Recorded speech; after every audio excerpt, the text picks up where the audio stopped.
Boa tarde, gente. Boa tarde. Boa tarde.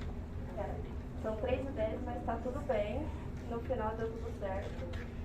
Então, eu fico feliz que veio bastante gente aqui hoje. Agora a gente vai ter a nossa primeira conversa, então, do curso de Introdução à Ciência de Dados. E a nossa primeira convidada é a Léo. Talvez alguns de vocês já conheçam ela. Ela já deu palestra na Sencomp. Ela participou do nosso evento também ano passado, ML Ladies. Mas, de qualquer forma, vocês vão conhecer ela de novo hoje, caso já conheçam.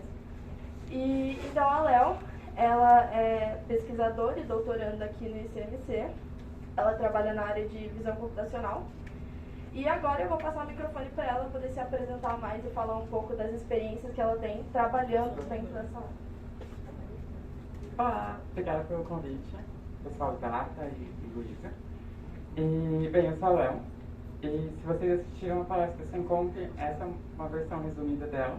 E aí vocês vão poder fazer perguntas sobre a pesquisa e as coisas que eu fiz nesses últimos anos. Então, eu estou no CMC desde 2013. Então, eu fiz graduação aqui e agora estou fazendo doutorado. Então, faz muito tempo que eu estou aqui e eu amo esse lugar. E, bem, vamos lá. Vamos começar. A ideia aqui é que eu vou falar da minha trajetória de pesquisa desde a primeira IC que eu fiz até onde a gente está agora. Ok? Então, esse é meio que um overview das coisas que eu vou falar. Eu vou tentar passar bem rápido. E se vocês olharem a fonte, eu não escolhi essa fonte, mas a gente teve problemas técnicos, era para ter um gradiente lindo na fonte, eu prometo. Então, podem usar a imaginação.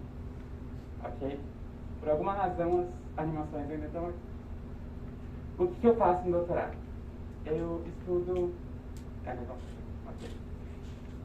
Eu estudo métodos que envolvem redes neurais normalmente, para pegar imagens e desenhos e passar os conceitos abstratos para um espaço vetorial em que as coisas fazem sentido semanticamente. Significa, tipo, que uma foto de uma caneca vai estar perto de um desenho de uma caneca e vai estar longe de um desenho de um cachorro ou de uma foto de um cachorro, basicamente. Ignorem o bug. O meu trabalho mais recente seria o que está no artigo aqui, que chama Cine Designer.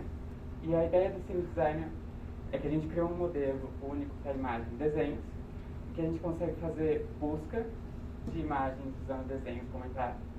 E também consegue gerar novas imagens que não existiam antes, usando os desenhos. Então vocês podem ver aqui, são esses. Ok. Então, a query que a pessoa desenhou está aqui. Então, pode fazer os seus desenhos com múltiplos objetos. E aí, ele retorna uma busca dentro da base de dados de imagens que deveriam ser parecidas com o que você desenhou. E, além disso, você consegue gerar imagens, esse é um passo intermediário, você consegue gerar imagens baseadas no desenho que você fez. E essas imagens não existiam antes. Então, bem, é muito legal, mas eu vou falar um pouquinho depois, que foi muito difícil de publicar também, porque é difícil de entender como ele funciona e a gente ainda está tentando. Eu vou chegar lá. O outro trabalho mais recente ainda, que é o que eu estou trabalhando agora, então essa imagem dessa semana, é que eu estou tentando criar um espaço onde os desenhos ficam organizados de forma semântica. Mas eu também quero que esse espaço... eu não estava usando o microfone até agora, né? Ok. Eu também quero que esse espaço funcione para tipo de desenhos que a rede nunca viu. Então, não dá para ver nada aqui, mas tudo bem. Se vocês olharem aqui, tem várias portas e fatias de pão. Aqui tem várias fogueiras. Aqui tem vários hambúrgueres. E aqui tem vários morcegos. Esses são os que eu lembro onde eles estão exatamente. E a parte importante dessa imagem é que o modelo nunca viu desenho de nenhuma dessas classes. E ele está aprendendo a organizar com base em outras classes. A gente chama isso de aprendizado zero shot. Vocês vão ver isso eventualmente. Ok. Mas como que a gente chegou até aqui, né? Então...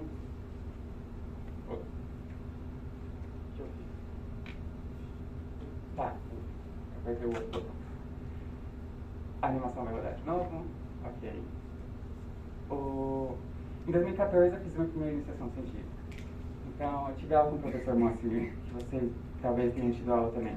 É um professor maravilhoso. E aí eu fui conversar com ele, porque eu queria fazer uma iniciação científica. Estava no segundo ano. E iniciação científica parecia ser o tipo de coisa que as pessoas faziam no segundo ano. Então eu fui conversar com ele e ele falou, eu tenho vários trabalhos, tenho esse trabalho aqui com essa mestranda, tenho esse trabalho com desenho, não sei o que lá. Eu falei, eu quero trabalhar com a mestranda, nada desse negócio de desenho não. E aí na minha primeira IC eu trabalhei junto com uma mestranda para criar modelos de machine learning para segmentação de imagens. Então esses são alguns exemplos e parece muito bonito, mas não funciona muito bem, porque era uma IC. As coisas eram bem básicas e eu ainda estava aprendendo bastante. Então, bem, era extração de características, de cor, de forma, o tipo de coisa que vocês vão ver se vocês fizerem a matéria de processamento de imagens. Então, eu usava tudo isso para criar alguns mapas de segmentação e ajudar essa mentora no trabalho dela, que era de visualização de dados. Em 2015, eu gostei muito de fazer iniciação científica, então eu comecei outra.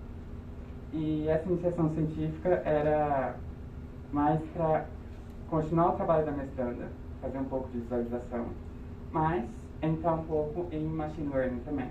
Então, a gente viu outros extratores e eu passei a trabalhar com os desenhos que o Moacir tinha sugerido da primeira vez aqui.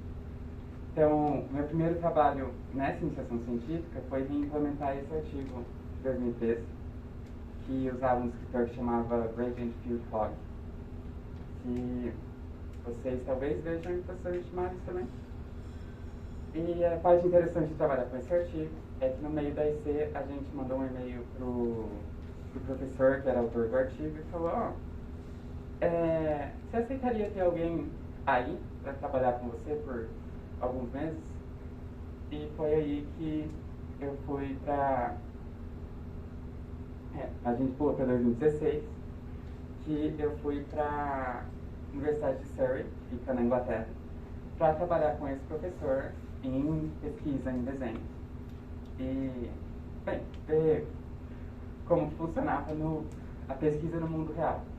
Porque quando você vai para um intercâmbio no meio da graduação, a parte mais interessante da pesquisa lá é que eu não tinha nenhuma aula ao mesmo tempo que eu fazia pesquisa. E isso ajuda muito a gente ter uma ideia melhor de como que seria a pesquisa no mestrado e no doutorado. E aqui também foi a primeira vez que eu trabalhei com Deep Learning. Então, acho que aqui tem um desenho. Essa é uma reprodução de eu chegando na sala do Moacir, que ele também foi para fora ao mesmo tempo que eu. Então, eu cheguei na sala do Moacir e falei, o pessoal estava falando que eles queriam usar um negócio que chama CNN, mas eu não sei o que é uma CNN. E aí o Moacir falou, tá bom, senta aqui. Isso aqui é uma rede neural. E aí ele começou a fazer vários desenhos no papel. E em uma tarde o Moacir foi de rede neural até CNN, com a história de machine learning no meio. E eu digo que esse foi o momento que eu falei, nossa, eu acho que não só eu quero fazer pesquisa pelo resto da vida, mas eu acho que eu também quero ensinar pelo resto da vida. Eu quero ser professora e seguir carreira acadêmica e todas as coisas, porque o que o Moacir fez nessa tarde basicamente definiu o rumo da minha carreira pelos próximos 6 anos, 5 anos, não sei, até hoje, basicamente. E, bem, eu comecei a estudar e eu comecei a usar esse maravilhoso framework, que chama Café, porque não existia TensorFlow, ou no mínimo estava na versão 0. Alguma coisa, e ninguém usava TensorFlow, todo mundo usava Café, que é bem traumático de usar, terrível, porque ela é escrita totalmente em C, e qualquer coisa que você quiser fazer de diferente, pode fazer em Python, mas vai levar 10 vezes mais tempo. Então, ainda bem que morreu. Esse artigo foi o primeiro que a gente publicou com o pessoal da Inglaterra, e basicamente a gente aplicou essa função de custo, que chama Triplet, para aprender esse espaço em que a gente consegue fazer busca de desenhos e imagens. O que essa função de CUSP faz é pegar um exemplo âncora e um exemplo positivo e um negativo. E aí, antes do treinamento, eles estão em lugares aleatórios no espaço de muitas dimensões. E, idealmente, depois do treinamento, eles vão estar, a distância deles vai fazer sentido semanticamente. Então, nesse caso, a gente afastou o negativo e a gente aproximou o positivo, porque a gente tem avião com avião, canecas com canecas lá no canto deles no espaço. Ok, esse é um exemplo dos resultados que parecem muito bons, mas o dataset era muito simples também. Então, depois eu vou junto trabalhando com isso porque as pessoas vão inventando novas formas de tornar o problema mais difícil. Que faz todo sentido, porque eu acho que a gente tinha, o dataset em si, nesse caso, tinha 15 mil imagens, o que é muito pouco se você for considerar, vamos fazer uma busca em todas as imagens do universo, que é o passo final, né? Ok, isso é outra coisa que eu fiz, porque eu sabia C e o Du, que era o que colaborava comigo, na verdade eu colaborava com ele, né? Eu era aluno de graduação. O Du sabia Python e MATLAB e eu sabia C. Então a parte que eu mais fiz nesse trabalho foi compressão de dados, usando tipo, raspagem de bits e coisas que só dá para fazer em C. Então esse gráfico mostra com quantos bits a gente consegue fazer a busca e a relação com a acurácia da busca que a gente estava fazendo. Em 2017, naturalmente, eu fiz mais uma iniciação científica, porque o que mais eu ia fazer, né? E o que a gente fez aqui foi basicamente continuar trabalhando no que a gente estava trabalhando. E uma coisa legal que a gente fez também foi que a gente escreveu um artigo resumindo o Deep Learning na época, para a visão computacional. E é um artigo que eu sempre mando para as pessoas ainda, porque apesar de ser atualizado, ele é bem curto. E ajuda você a pegar uma ideia principal de como as coisas funcionam. E a gente apresentou num mini curso na CivGraph, que é uma conferência de visão computacional e gráficos e coisas do tipo, que acontece no Brasil. E eu recomendo muito, se vocês forem trabalhar com pesquisa, que vocês perguntem para os seus orientadores, tipo, eu posso ir na CivGraph? Porque é uma experiência muito legal encontrar as pessoas que estão aqui trabalhando com isso. Eu acho que para fora do país também é legal, mas é legal fortalecer o que a gente tem aqui. Ok. Bem, nessa época também a gente fez uma versão melhorada daquele artigo que eu mostrei para vocês antes, da triplet loss, da função de triplet. E a ideia aqui é que a gente fez o treinamento em 3 estágios separados. Então, primeiro a gente treinava 2 redes separadas, uma para desenho e uma para imagem, para classificação normal. No segundo estágio, a gente usava a função de custo contrastiva, que ela é mais simples e ela é muito mais estável que a triplet. E no terceiro estágio, quando a gente tinha um espaço de características mais bonitinho, a gente avançava para usar a triplet, porque a triplet faz um espaço melhor, só que o gradiente dela é terrível. Se você botar a triplet em 3D, você vai ver que ela é o desenho clássico de uma célula, que vocês veem em algum dos cálculos. Eu lembro de ter visto muitas células em um dos cálculos. E a célula significa que o gradiente é 0 e que não vai aprender nada, e dá tudo errado. Então, a triplet é chata de usar, mas ela funciona muito bem quando funciona. Então, por isso, vários estágios, e isso ajuda bastante a fazer funcionar. Ok. E aí, em 2018, eu entrei no doutorado, aqui no CNC também, com o Moacir como orientador, e é o que estou fazendo até agora. No primeiro ano do doutorado, eu comecei a estudar bastante GANs e tentar fazer GANs funcionarem e ver por que elas não funcionavam, porque elas não funcionam basicamente. E uma das coisas que a gente investiu bastante tempo em fazer foi um modelo que a gente chamou de Top Gun, que ainda até hoje é o melhor nome que eu já consegui criar para um artigo, e também é um artigo que eu escrevi e nunca foi publicado, porque a ideia do Top Gun era aplicar triplets para a função de custo de ganhos. E a motivação por trás disso é que se você aplica triplets, o espaço fica muito mais bem comportado do que você aplicar uma função harsh, como a gente faz com classificação, que é softmax. E a softmax, ela força bastante os números a ficarem divididos e ela cria buracos no espaço. E a motivação para você não ter buracos no espaço é que a gente achava que fazer isso ia impedir um problema das GANs. Na época, isso já foi resolvido faz tempo, gente. que era que as GANs tinham a tendência de produzir as imagens mais comuns do dataset de onde elas aprenderam. Então, a gente chama isso de mode collapse. Mas se você tivesse um dataset de dígitos e ele tivesse mais zeros do que...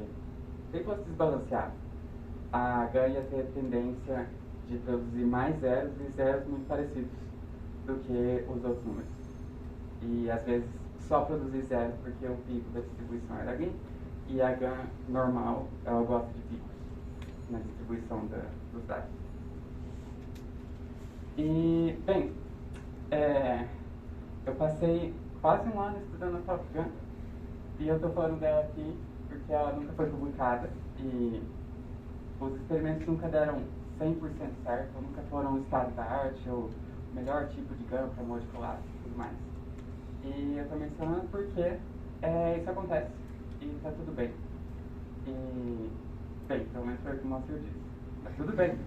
É assim que a pesquisa funciona. E apesar do mercado não acolher muito, o mercado acadêmico mesmo, os erros aí são importantes porque a gente aprende várias coisas. Como a gente vai ver mais pra frente, não agora. A gente vai chegar no momento que a gente junta tudo bonitinho. Ok. Em 2019 eu fui para Surrey de novo para continuar a colaboração com o pessoal de lá. E enquanto eu estava em Surrey, a gente pegou um Transformer e fez todas as alterações necessárias no Transformer para fazer ele funcionar com desenhos. Então, e a gente pegou as representações que o Transformer aprende com os desenhos e aplicou em 3 tarefas diferentes. São reconstrução, interpolação, todo tipo de coisa de geração de desenhos. Classificação, que é o básico, e busca também, que é o que a gente sabe fazer. E esse artigo foi publicado. Uau! Ok. A exportação destruiu as minhas teses. Tudo bem. Imaginem que elas são retas. Eu acho que fica bom. Essa é uma foto do Sketchformer. E tem poucas diferenças entre um Transformer normal e o Sketchformer. A principal delas é que a gente comprime a saída do encoder em um vetor só.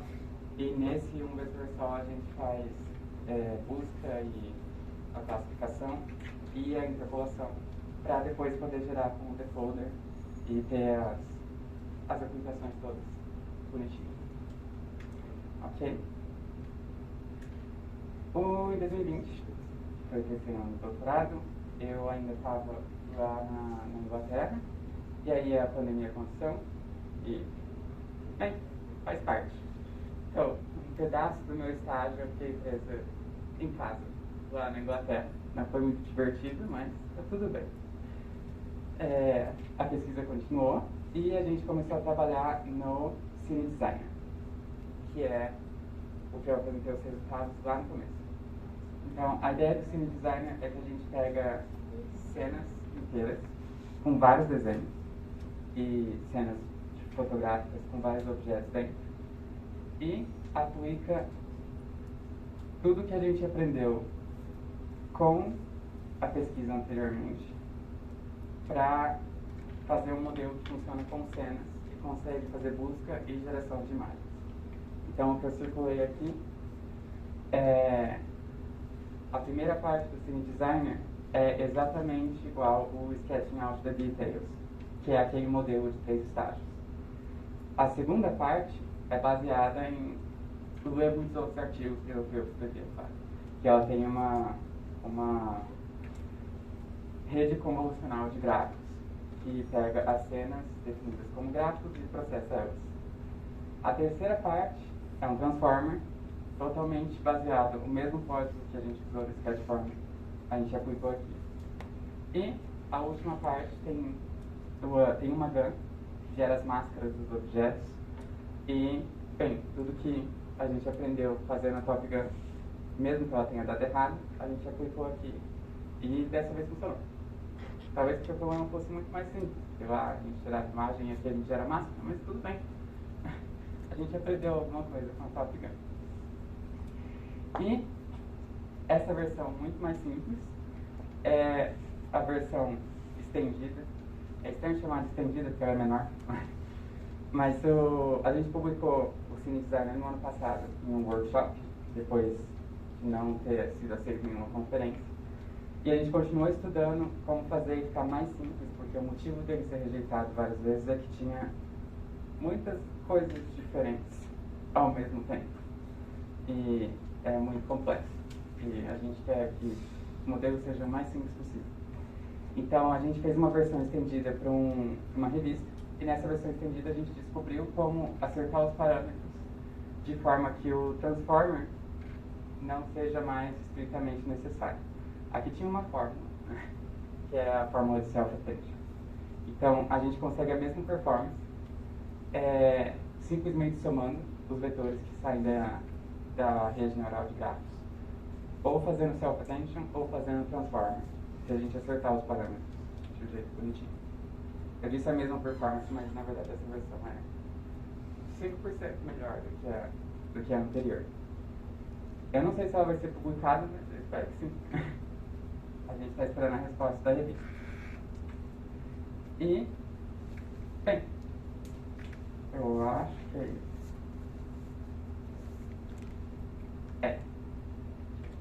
O botão parou de funcionar, então a apresentação acabou. É isso, gente. Agora podem fazer perguntas. Fiquem à vontade.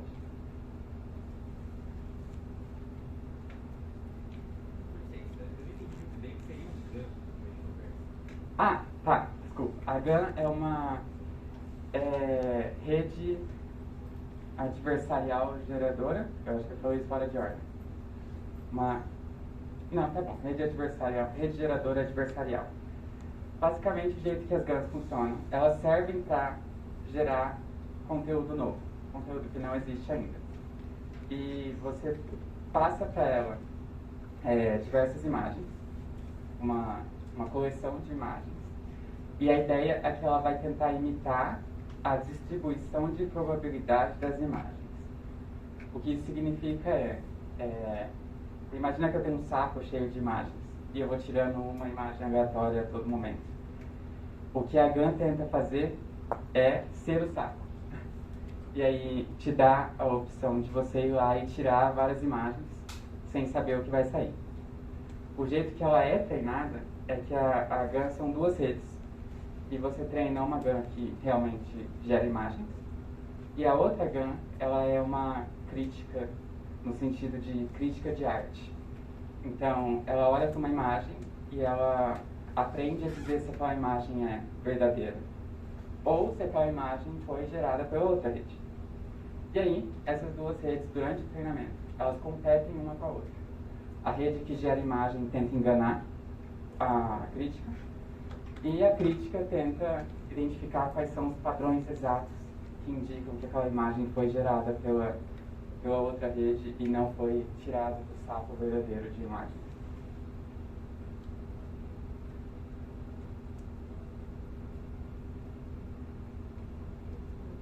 Você tinha falado que a GAN tende a gostar de picos. O que isso quer dizer?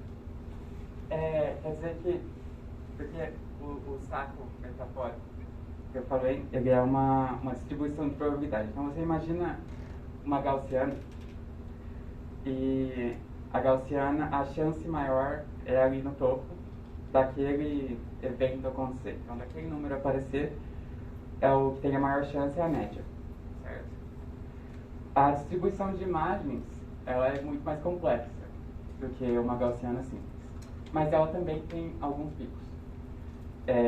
Só que não é um só, igual uma gaussiana, vão ser vários picos de imagens que são um pouquinho mais comuns do que as outras imagens. A GAN tende a gerar imagens que são a mais comum no seu saco de imagens, no seu dataset. O que é ruim, porque o propósito de ter uma GAN é que você gere imagens novas e não fique repetindo as mesmas imagens de novo. A gente quer que as imagens comuns, ou que pareçam com as comuns, sejam as mais comuns, mas a gente quer também que uma imagem rara, raramente apareça quando você está fazendo a GAN gerar imagens. E ela tem a tendência de não gerar imagens que são raras, só as que aparecem bastante. Obrigado. Como que funciona a transição para você da iniciação científica para o doutorado? O que você sentiu de mais diferente? Tá, o que eu senti de mais diferente? Eu diria que o doutorado é seu emprego e a IC é o seu trabalho secundário. A IC é mais como uma, esqueci como chama, atividade complementar. O DAT é o quê? Extracurricular. Extracurricular, isso. A IC é uma extracurricular e o doutorado é seu emprego. E a sensação fica mais forte quando você acaba as disciplinas do doutorado. Porque quando você começa, tem várias matérias para fazer, você tem que cumprir quantidade de créditos, então parece a graduação de novo. As matérias não são mais difíceis ou mais fáceis, para mim elas eram iguais às da graduação. Então é como se tivesse continuado a graduação, e aí eventualmente em um ano eu acabei as disciplinas, e aí virou um emprego só, em que eu chego aqui às 9, trabalho por 7 horas, e aí eu vou pra casa. Acabou. Não vai, fiz em casa. Você tinha mencionado que quando você fez a IC, você teve a companhia assim, de uma mestranda, parece, né? Isso. Uma das grandes vantagens de fazer a IC é assim, que você tem contato com pessoas de vários níveis acadêmicos, certo? E agora que você está fazendo doutorado, você chega a ter contato com o pessoal da graduação também, ou você está 100% focado assim? A Luísa trabalha comigo. A Luísa faz IC com o Moacir e comigo também. Então, sim, não muito, mas sim.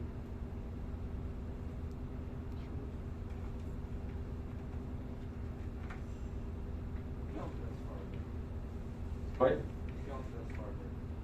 Um transformer, tá. Ok.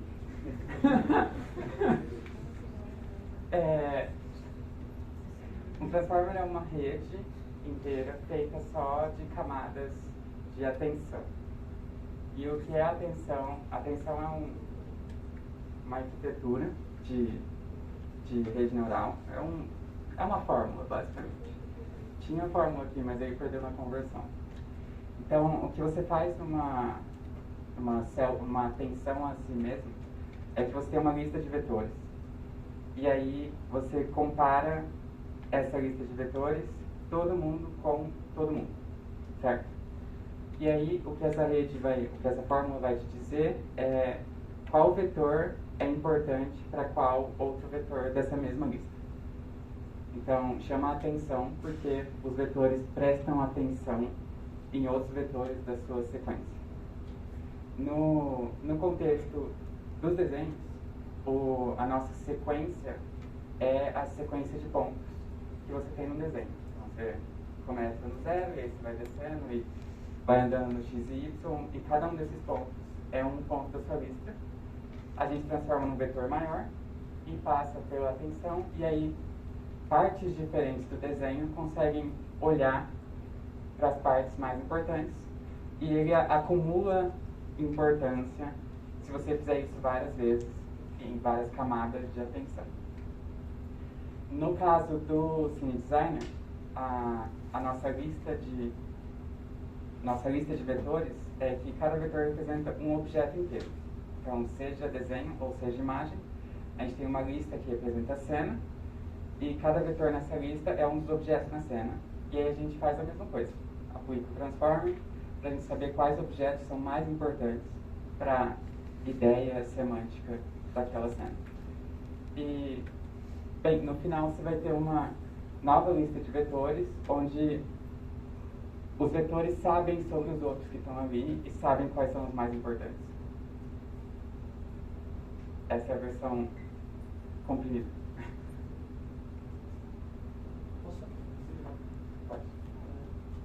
Só para esclarecer o negócio, nenhum desses termos que a Léo citou e está falando, vocês são obrigados a entender agora, e muito menos vocês vão entender durante o curso. São termos muito mais avançados, são mecanismos mais avançados que posteriormente vocês vão entender. Transformers hoje é estado da arte, então posteriormente vocês entendem. Tá? Só para tranquilizar vocês. Agora tem outra pergunta. Como que mudou, tipo, da sua primeira IC para a segunda para a terceira? Porque a sua primeira IC você está começando a aprender a fazer pesquisa, né? Na segunda você já tinha essa experiência e na terceira mais ainda. O que você sentiu diferente? Ok. Na primeira IC, eu ainda achava que o meu sonho era sair daqui e trabalhar no Google, mas não em pesquisa. Trabalhei em alguma coisa de engenharia de software, alguma coisa desse tipo, alguma startup. Na segunda IC, depois que eu fiz o intercâmbio, como eu comentei lá da história das CNNs, a minha visão mudou completamente. Então, eu diria que eu passei a dar muito mais atenção à IC do que eu dava na primeira IC. Então, na primeira IC eu levei como, assim, extracurricular, 1 hora por semana, vou ver o código aqui, tá funcionando, tá bom. A mestranda me pediu para fazer isso, eu vou fazer isso e tudo mais. Eu era muito mais relaxada com a IC. E depois da segunda, eu comecei a levar muito a sério. E na terceira IC, eu já sabia que eu queria fazer o doutorado. Então, eu fiz a IC ao mesmo tempo que eu puxei matéria da pós-graduação, para ir adiantando as coisas do doutorado, porque eu sou muito apressado. E, bem, não sejam apressados, gente. Tudo bem. Agora, eu poderia ter defendido a tese em março, mas não, tem mais um ano. Eu vou usar o ano todo fazendo pesquisa aqui no ICMC. Tá tudo bem. Eu queria perguntar sobre como foi o seu processo de aprendizado lá no começo, porque acho que é um pouco diferente do nosso, que hoje a gente já tem um grupo de extensão no ICMC, a gente já tem conhecimento de videoaulas de Stanford, Michigan, que a gente consegue ver e aprender. Eu queria saber como foi o seu processo alguns anos atrás, como que você foi estudando por si só ou estudando. Tá. Eu lembro que quando eu comecei a IC com assim, eu não tinha feito processamento de imagens ainda. E não era o semestre certo para fazer. Então, a primeira coisa que ele pediu para fazer é achar um curso online de processamento de imagens. E eu achei um curso muito assustador, que era de processamento de sinais 2D, o que traduz para imagem, mas só se você estiver na engenharia de computação. E os termos e todas as coisas eram muito mais muito mais próximos da matemática do que o que a gente vê de processamento de imagens aqui. Então, e muito mais próximo da área de sinais elétricos mesmo. Então, eu fiquei completamente perdida fazendo esse curso. Mas, deu tudo certo. Eu terminei, mais ou menos. E as outras coisas, principalmente no começo, como eu falei, a mestranda precisava de extrair características de um dataset. Eu falei, tá bom, e quais características, de onde elas vêm, o que acontece? E aí ela me passava um artigo, ou o Moacir me passava um artigo que explicava por cima, ou um post em algum lugar, alguma explicação de como tirar aquilo, algum tutorial de fazer isso no OpenCV em C++. E aí eu ia lá e fazia. Também, eu lembro de ter implementado um KNN em C++, foi terrível, mas, esse tipo de coisa, lentamente aprendendo. O Moacir dava muito apoio, principalmente da segunda IC, porque eu estava mais entretida pela pesquisa. Então, a gente começou a ter reuniões toda semana, que na primeira IC não tinha, porque fazia mais ou menos. E, acho que foi isso. Depois que eu fui para o intercâmbio, que eu comecei a fazer pesquisa no sentido de ler artigos e implementar os artigos que eu estava lendo por mim mesmo. Então, levou bastante tempo.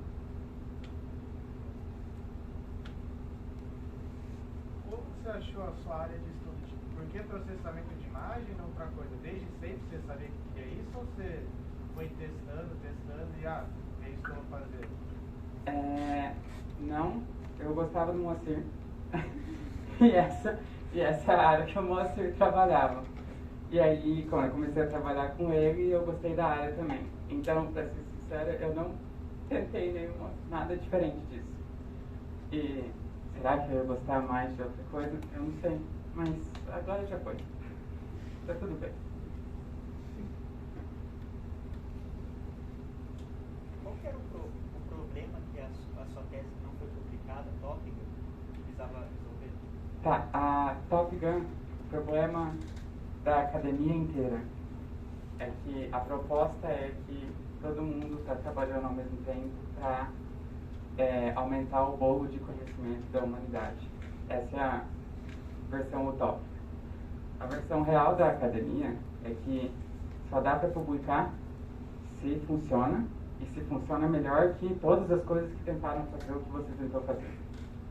Então, o problema da Top Gun é que ela era média. Ela resolvia um pouco o problema do mode collapse das guns, só que ela não resolvia melhor do que outras 3 publicações que já existiam. Então, eu não era aceita por isso.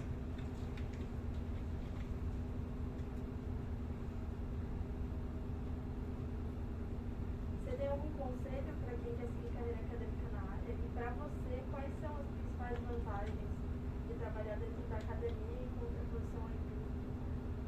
Tá. Primeira pergunta. Dicas para pessoas que querem seguir carreira acadêmica se vocês estão na graduação, procurem fazer uma iniciação científica. Eu dei muita sorte com o orientador e eu ouço dizer, pelas pessoas que não deram muita sorte com a orientação, que é mais importante achar um bom orientador do que achar uma boa área. Porque na IC vocês vão aprender sobre o ato de fazer pesquisa em si. Então, ler um artigo e pensar como que aquele artigo pode te ajudar a resolver o problema que você escolheu tentar resolver de alguma forma durante a IC. E se você tiver alguém que é muito bom para te guiar, isso vai ser mais importante. Você vai ganhar mais do que você estar na sua área preferida, no seu problema preferido, e alguém que não te guia em nada. Certo? Então eu acho que essa é a dica. Procurem um bom orientador. E a outra pergunta era... Vantagens da academia, tá. Eu acho que as vantagens da academia, a principal vantagem é que a gente tem a liberdade de fazer as coisas e dar tudo errado. Porque se eu estivesse numa empresa e a empresa pedisse para eu resolver o problema de mode collapse das guns e eu fizesse a Top Gun e não resolvesse o problema e eu passasse um ano trabalhando nisso, provavelmente seria mandado embora. É claro que essa situação hipotética não vai acontecer porque uma empresa não vai pedir para você resolver esse tipo de problema, que é de pesquisa. Mas isso acontece em empresas. Se você não consegue fazer o que é pedido, você tem que ir para outra empresa.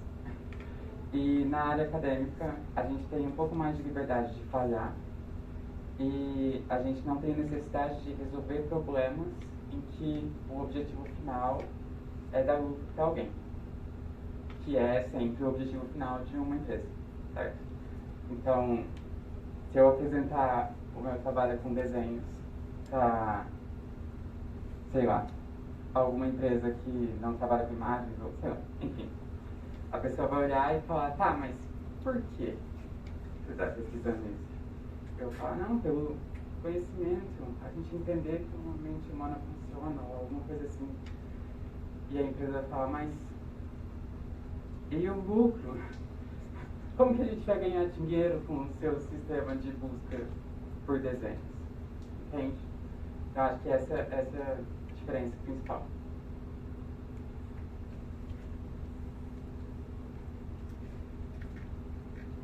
Eu tenho uma pergunta. O que você acha que mais contribuiu para que você conseguisse uma experiência internacional durante a graduação? E o que você tirou de mais importante depois que você voltou? Tá. Eu acho que o que mais contribuiu... para você conseguir. Tipo assim, por que você acha que você conseguiu isso e outras pessoas não? Tá. O que me ajudou a conseguir a experiência internacional foi que eu fui pela FAPESP. Então, eu tinha boas notas, porque a FAPESP é muito chata com notas. Então, esse caminho, ele tem essa... Como fala? Tem essa grade, essa é a palavra certa, na frente. Gatekeeping da FAPESP. Mas existem muitas outras alternativas para ir para fora do país, além da FAPESP. A gente recebe muitos e-mails de projetos que vêm das próprias universidades. Essa semana a gente recebeu um e-mail, uma proposta para as pessoas mandarem ideias para resolver problemas de cidades inteligentes, e 10 pessoas iam ser selecionadas para ir para fora do país e ficar um mês conversando sobre isso com outras pessoas. Coisas do tipo acontecem bastante aqui no ICFC.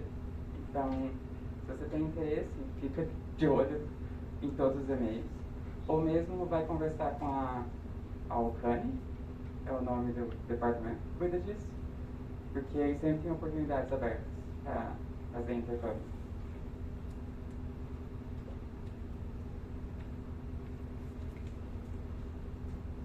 Deixa eu comentar a pergunta, eu acho, o que você tirou de melhor da experiência lá fora. Ah, tá, justo. O que eu tirei de melhor da experiência lá fora é a percepção, da primeira vez, a percepção de que o que eu queria fazer de carreira era ficar na área acadêmica.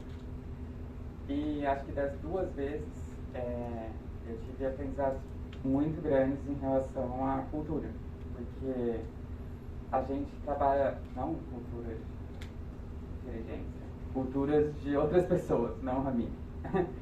Porque no laboratório lá na Inglaterra, tinham pessoas de muitos países.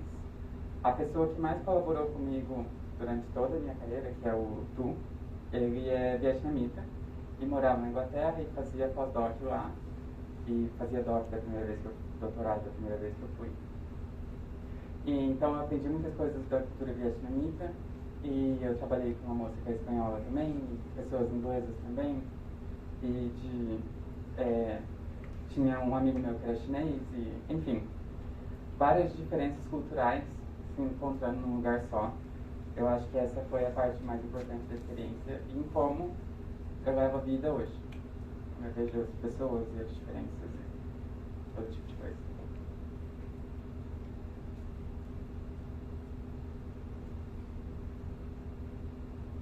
O que você gostaria de saber antes de começar o Mindset? Agora, com toda a sua experiência, o que você daria de dica para alguém que vai começar o Mindset? O que você acha assim, pô, isso aqui é top 3 coisas que eu tenho que saber antes de começar? Ok. Essa é uma boa pergunta. Eu não sei. Eu acho que vai ser a sua primeira experiência. É esperado que você saiba muito pouco. E eu acho que você tem que ter o tempo necessário para se dedicar. Não, é uma extracurricular, não é sua vida, mas tempo para se dedicar. E tem um certo skill para conversar com... Muito perto do... Ok. Uma certa... saber conversar com o seu orientador. Até porque a gente tem que ter uma noção de que o orientador tem uns 10, 20 alunos. E você é uma pessoa só. Então, uma coisa que ajuda bastante a fluir bem é você deixar tudo muito claro. Porque o Moacir, por exemplo, ele esquecia o que eu estava fazendo de uma semana para outra. O que é totalmente natural, dado que ele tinha muitas outras pessoas fazendo muitas outras coisas e algumas delas parecidas com o que eu estava fazendo. Então, você chegar lá e falar, lembra que eu estava fazendo isso, eu progredi nisso e nisso. E aí fica claro a comunicação e flui um pouco melhor. Então, acho que essa é uma coisa boa de se ter.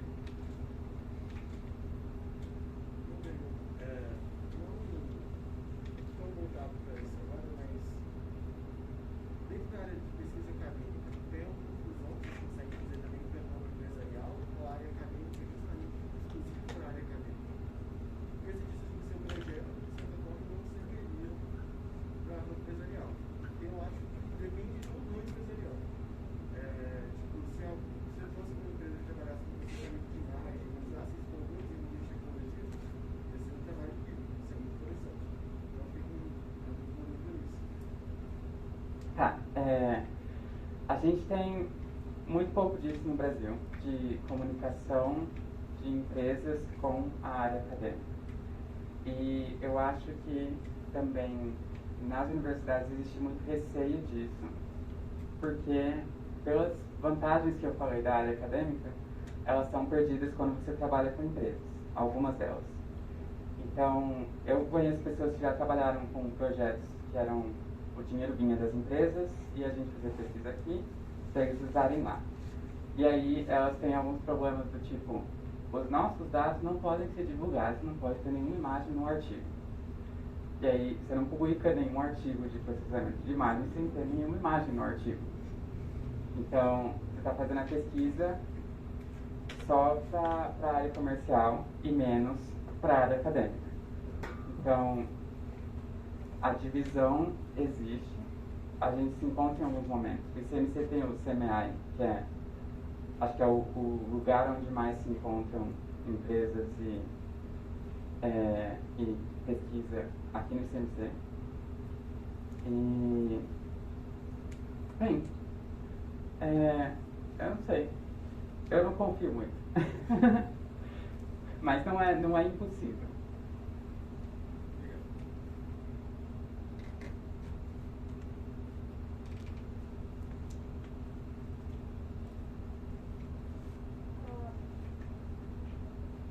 Você foi falando um pouco da sua história, né? Você falou que você já passou um pouco de perrengue quando você estava fazendo IC e doutorado também. Principalmente no início.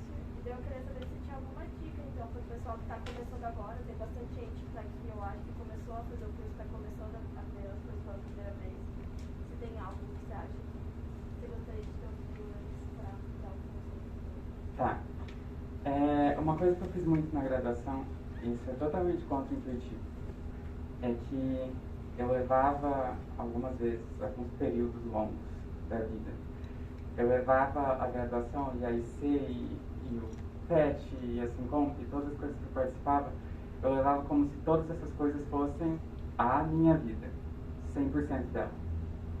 E se as coisas começam a dar errado no seu trabalho, esse é o momento em que você precisa de coisas que não são o trabalho.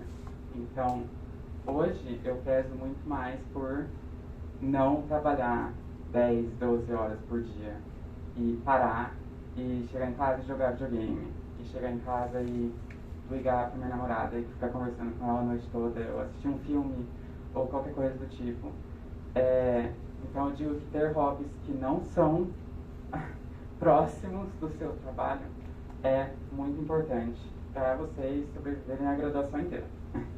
E a pós-graduação também. Então, acho que essa é a minha dica principal. Se apeguem às coisas e às pessoas que vocês amam. E deixem o trabalho para ser o trabalho. A maior parte do dia de vocês já é o trabalho, então ela não precisa ser todo o dia.